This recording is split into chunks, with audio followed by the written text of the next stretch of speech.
నాకు డబ్బున్న వాళ్ళు వద్దు, నాకు డబ్బున్న వాళ్ళు కావాలి.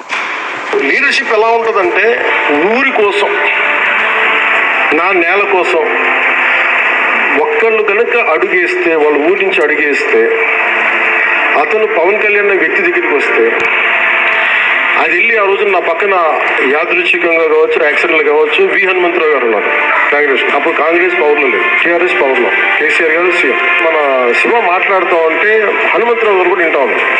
సో నేను చెప్పేది వెంటనే మన వాళ్ళు ఎవరికి ఫోన్ చేసి అసలు ముందు దీని మీద ఒకసారి డిస్కస్ చేద్దాం, మాట్లాడుతూ వి హనుమంతరావు గారు అంటే మేము కూడా ఏదైనా చేయమంటావా అన్నారు. అలా స్టార్ట్ చేస్తే మేము రౌండ్ టేబుల్ కాన్ఫరెన్స్ పెట్టాం. దానికి అప్పుడు ఇంకా పార్టీ హెడ్ కూడా అవ్వలేదు, రేవంత్ రెడ్డి గారు, కాంగ్రెస్ నాయకులు గారు ఉన్నారు. ఆయన వచ్చినారు, అందరూ కలిసి అన్ని పార్టీలు కలిసినాయి. జనసేన దగ్గరికి వస్తే అన్ని పార్టీలు కలిస్తే యురేనియం తవ్వకాలను ఆపేయమని అప్పుడు మన కేసీఆర్ గారు, అప్పుడు గౌరవ ముఖ్యమంత్రి ఆయన తెలియజేశారు. అంటే నేను ఎందుకు చెప్తున్నానంటే, when you believe in an ideology,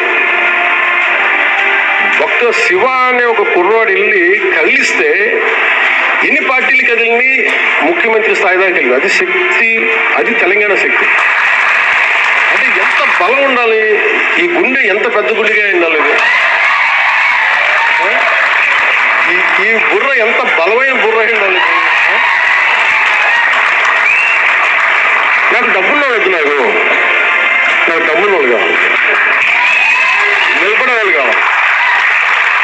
వీళ్ళు కదా లేకపోతే మీరందరూ ఉన్నారు కదా, మీరు ఇలా ఆలోచించండి. నేల ఎందుకు కదలదో, శక్తి ఎందుకు రాదో, మార్పు ఎందుకు రాదో చూపిస్తాం.